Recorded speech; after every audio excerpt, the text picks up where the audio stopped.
لڑکی اگر بالغ ہو تو اس کی رضامندی کی بنا اس کی شادی طے کر دینا جائز ہے؟ نیز اسلام میں کفو کی کیا اہمیت ہے؟ رشتے طے کرتے وقت والدین کو لڑکے کی عمر کا کس قدر لحاظ رکھنا چاہیے؟ مثلا لڑکی کی عمر 18 سال ہو، لڑکے کی 32 سال، تو بہت بھائی بالغ لڑکی کا نکاح اس کی مرضی کے بغیر حرام ہے، جائز نہیں ہے۔ لڑکی بالغ ہو گئی تو اگر وہ نہیں کرنا چاہ رہی تو باپ زبردستی نہیں کر سکتا، سمجھ رہے ہیں؟ تو یہ تو مسئلہ واضح ہے بالکل۔ باقی کفو کی کیا حیثیت ہے؟ تو کفو غیر کفو میں نکاح بھی غلط ہے، جائز ہے لیکن شریعت میں پسندیدہ کام جائز کسی مجبوری سے ہوتا ہے، بعض دفعہ نہیں مل رہا ہوتا۔ کفو کہتے ہیں کہ لڑکا جو ہے وہ لڑکی کے ہم پلہ ہو 6 چیزوں میں۔ اس کے دلائل کیا ہیں ابھی اس کا ٹائم نہیں، میرے کو فوراً فیس بک پہ کون سی حدیث سے نکالا ہے، کون سی حدیث۔ ہر آدمی فنٹر ہے نا آج کل، فنٹر گیری تو بہت چل رہی ہے، آپ کو پتہ ہے، سارے مفتی بنے ہوئے ہیں۔ تو ہم پلہ میں جو نکاح ہوگا، ہم پلہ میں نکاح، حضرت زینب کا نکاح نبی صلی اللہ علیہ وسلم نے حضرت زید بن حارثہ سے کیا، مگر وہ نکاح کامیاب نہیں ہوا۔ اسی بنا پر فقہاء نے مسائل، اور اس پر چاروں ائمہ کا اتفاق ہے کہ باپ کے لیے یہ غلط ہے کہ وہ اپنی بیٹی کا نکاح غیر کفو میں کر دے، کیونکہ عورت شوہر کے ماتحت ہوتی ہے، اور جس کے ماتحت ہوتی ہے تو اس کا آپ سے درجے میں اونچا ہونا، آپ کبھی بھی ذہنی طور پر اپنے سر کا تاج کسی ایسے کو نہیں بناؤ گے جو آپ سے کمتر ہو بھائی، تاکہ وہ اس کو برتری کا احساس ہونا کہ میرا میاں ماشاءاللہ دیکھنے میں کیا لگ رہا ہے، میاں لگ رہا ہے، ہاں میں اس کی اطاعت کروں گی۔ اگر آپ نے اس سے کمتر میں ایک بریگیڈیئر کی بیٹی ہے اور اس کی شادی ہو جائے بالکل بیچارے ایک لو لیول آدمی سے، ہے وہ بھی مسلمان، جنت میں جائے گا، لیکن یہ جوڑا آپس میں چلے گا نہیں۔ یہ اسلام دین فطرت ہے نا، وہی بات کرے گا جو ایک فطرت کے موافق ہو، جوڑا چلے گا نہیں آپس میں۔ تو فقہاء نے 6 چیزیں بیان کی ہیں کہ ان 6 چیزوں میں آپ کو جوڑ دیکھنا پڑے گا۔ مرد کے لیے نہیں ہے یہ، مرد تو اپنے سے کمتر میں نکاح کرے۔ الٹا ہو رہا ہے معاملہ، لڑکا دیکھ رہا ہے کہ لڑکی میں یہ 6 چیزیں ہیں یا نہیں ہیں۔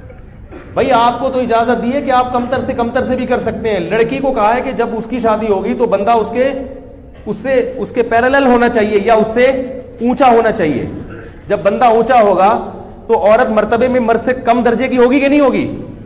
پھر نکاح کامیاب چلے گا، کیونکہ مرد کا جب اونچا مقام ہے تو پھر ہونا چاہیے نا اس کا اونچا مقام۔ تو اب اس میں 6 چیزیں ہیں، اس میں ایک خاندان ہے، نسب بھی دیکھا جاتا ہے اس میں، کیونکہ جو کوالٹیز ہیں نا وہ خاندانوں سے آتی ہیں۔ یہ جو لوگ کہتے ہیں نا خاندان کچھ نہیں ہوتا ہے، میں یہ نہیں کہہ رہا غیر خاندان میں نہ کریں، غیر خاندان میں تو بالکل کرنی چاہیے شادی اگر جوڑ کا رشتہ مل رہا ہے، کمتر خاندان میں نہ کریں۔ کمتر کا مطلب کیا ہوتا ہے؟ بعض خاندان حرکتوں میں مشہور ہوتے ہیں، نیچ حرکتوں کی وجہ سے۔ یہ مطلب نہیں کہ ان میں ہر آدمی نیچ ہوتا ہے، لیکن بعض خاندان ایسے ہوتے ہیں کہ وہ حرکتوں میں کیا ہوتے ہیں، بول لو نا یار، مشہور ہوتا ہے کہ یہ کوئی اچھی فیملی نہیں، ان کے تمیز والے لوگ نہیں ہیں، یہ صحیح ہے نا۔ ان میں بعض لوگ اچھے بھی نکل آتے ہیں۔ یہ اس لیے کہہ رہا ہوں کہ اگر کوئی نیچ اچھے خاندان کا نہیں ہے تو اس کا مطلب نہیں کہ ہر آدمی برا ہے، لیکن بعض خاندانوں کی کوالٹیز ایسی ہوتی ہیں بندے کو پتہ چلا ہے بندہ خاندانی نہیں ہے، تو اس میں خاندان دیکھنا ہے۔ دوسرا اس کا پیشہ دیکھنا ہے۔ لڑکی بہت اونچے خاندان یعنی پیشے والی کی بیٹی ہے، مثال کے طور پر بہت بڑے آدمی کی بیٹی ہے، تو آپ اس کی شادی بالکل کسی لو لیول آدمی سے کر رہے ہیں تو یہ جوڑ کا رشتہ نہیں چلے گی، سمجھ رہے ہو؟ اسی طرح بہت ذہین لڑکی، اس کی شادی کسی مکھنچو سے کر رہے ہیں، اب وہ عورت کہے گی میں اپنے میاں سے زیادہ سمجھدار ہوں، اور یہ سال کم وقت کو پتہ ہی نہیں کچھ، وہ بات کرتا ہے تو آدمی کہتا ہے یار تم چپ ہی رہتے تو اچھا تھا۔ اس کو کیا کہتے ہیں؟ مکھنچو۔ بالکل یہ نہیں کہ تھوڑا بہت فرق تو چلتا ہے، بالکل ہی باولا سا ہے، بہت ہی باولا ٹائپ کا آدمی ہے، تو ذہین لڑکی کا گزارا ایسے باولے کے ساتھ نہیں ہوتا۔ اسی طرح مال دولت میں بھی، دولت کا مطلب وہ نہیں ہے جو آپ سمجھ رہے ہیں۔ ہمارے یہاں دولت کا مطلب بینک بیلنس زیادہ ہو، اس کو نہیں دیکھتی شریعت، کیونکہ پیسہ آنے جانے والی چیز ہے۔ دولت کا مطلب یہ ہے کہ وہ اتنا مہر دینے پر قدرت رکھتا ہو جتنا مہر اس خاندان میں لڑکی کا ہوتا ہے۔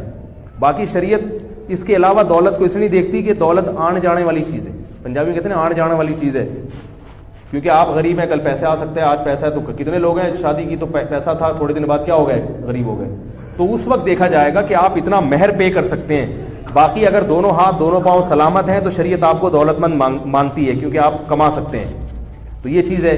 اور اسلام دیکھا جاتا ہے اسی طرح دینداری دیکھی جاتی ہے. دینداری کا مطلب کہ اگر لڑکی دیندار ہے اور لڑکا کسی کبیرہ علانیہ گناہ میں مبتلا ہے تو وہ بھی اس لڑکی کے جوڑ کا نہیں ہے, کیونکہ یہ میچنگ کی شادی لڑکا تو عیسائی لڑکی سے بھی کر سکتا ہے کیونکہ وہ کمتر ہے نا, ماتحت ہوگی اس کے, لیکن لڑکی کا نکاح کے لیے دیکھنا پڑے گا کہ لڑکی اگر دیندار ہے, پردے دار ہے, تو آپ اس کی شادی کسی شرابی کبابی سے, بے دین آدمی سے نہیں کر سکتے, غلط ہو جائے گا. یہ شریعت آپ سے پوچھے گی, اللہ آپ سے قیامت کے دن سوال کرے گا کہ تمہاری بیٹی اتنی حیادار تھی, اس کو کسی ایسے آدمی کو تم نے کیوں پکڑا دی. سمجھ رہے. اور ایک اور چیز ہے فقہاء نے بیان کی ہے کہ علم جس عورت کے پاس ہے, عالمہ ہے, علم دین ہے مضبوط, ہر بنات المدارس سے نکلنے والی بچیاں عالمہ نہیں ہوتی ہیں, پہلے یہ دیکھیں, مضبوط علم دین ہے تو پھر غیر عالم اس کا کفو نہیں آ رہی بات. اگر کسی لڑکی کے پاس علم دین ہے مضبوط, بنات کے جو مدارس سے لڑکیاں نکل رہی ہیں نا, وہ سب کے پاس مضبوط علم نہیں ہوتا, لیکن اگر کوئی لڑکی واقعی ذی استعداد ہے, اچھی عالمہ ہے, تو اس کو غیر عالم سے اگر نکاح کریں گے تو یہ بھی کیا ہوگا, کفو, کیونکہ علم دین کی وجہ سے ایک برتری کا احساس پیدا ہوتا ہے. انسان کو پتا ہے مجھے شریعت معلوم ہے, بیوی کو پتا ہوگا کہ میں شریعت جانتی ہوں اور شوہر کیا ہے, فارغ ہے, بے شک دوسرے شعبوں میں ماہر ہے مگر اس فیلڈ میں فارغ ہے, تو وہ پھر کیا ہو جائے گا. ابھی جو عمران خان نکاح کر رہے ہیں وہ روحانی پیشوا ہیں, ان کی سنا ہے وہ کیا ہے, تو مجھے لگ رہا ہے عمران خان کہیں ایسا نہ ہو تیسری دفعہ بھی کیا ہو, تیسری دفعہ بھی پھر لوگ کہیں گے یار آپ اس معاملے میں عمران خان کا دفاع کر رہے ہیں, وہ تو طلاقوں پہ طلاقیں دیے جا رہے ہیں. تو عمران خان سے میں کہوں گا کہ اس سے اصلاحی تعلق پہلے ختم کریں, بولیں آج سے آپ میری پیر صاحبہ نہیں ہیں, اس کے بعد اس کو بیوی بنائیں, آج سے میں تمہارا پیر ہوں. دم کون کرے گا, تو اپنی بیگم سے کہے کہ اگر تم پہ جن چڑیل بھوت آیا یا محل نے تو دم کون کرے گا, ہم کرے گا, یا مولانا فضل الرحمان صاحب سے کروا لیں گے, لیکن اب تم ہم پہ دم, یہ جی بات ہے شوہر پہ جن آ رہا ہے بیوی دم کر رہی ہے, عجیب سا ہو جائے گا نا, تو کہیں ایسا نہ دوبارہ طلاق ہو جائے. اس لیے میں تھوڑا سا پی ٹی آئی والوں کو مشورہ دے رہا ہوں, عمران خان سے بولیں آپ نکاح ضرور کریں, بہت اچھی بات ہے, نکاح سے کوئی نہیں روکے گا آپ کو, لیکن آپ اگر وہ روحانی پیشوا ہیں آپ کی تو یہ روحانی تعلق ان سے کیا کرو, ختم کرو. پہلے روحانی تعلق نہیں چلے گا, دم ہم کرے گا. تو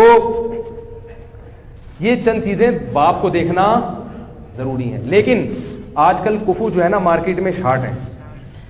ابا اگر یہ دیکھنا شروع کر دیں تو اس کا اصل حل یہ ہے کہ جو کفو ہے نا, اگر وہ اس پہ دوسری بیوی بنا کے دے دو, جو آپ کو کڑوا لگتا ہے پھر یہ لفظ, بھائی غیر کفو میں لڑکی کی شادی کرنے سے بہتر ہے کسی کفو والے کی دوسری بنا دو, کیونکہ وہ دوسری میں کامیابی کا چانس زیادہ ہے, لیکن غیر کفو میں کامیابی کا چانس کم ہے. اس میں ساری زندگی کڑوے گھونٹ پی پی کے عورت گزارتی ہے. اور جن خواتین کی غیر کفو میں شادی ہو چکی ہے وہ اب برداشت کریں, کہ وہ میرے بیان سن کے کہتے ہیں اچھا ہمیں تو پتہ ہی نہیں تھا. بھائی اب جو ہے اس کو سرت کا تاج بنائیں, برداشت کریں. سمجھ آ رہی ہے, یہ تو جن کی نہیں ہوئی ان کی بات کر رہا ہوں میں, جن کی نہیں, اور وہ اپنے شوہر کو اپنے سے اچھا ہی سمجھیں, چاہے جو مرضی ہو. بولے بھائی شوہر کا مقام ہے, اب جو ہیں اللہ نے مقدر میں لکھ دیا, آپ میرے سر کے تاج ہیں, بس جو بھی ہیں, آپ مکھنچو ہیں لیکن ہاں تو کس کے, آپ میرے سر کے تاج ہی ہیں, اب اللہ نے بنا دیا. کیونکہ طلاق کے بعد تو اور مسائل کھڑے ہو جاتے ہیں.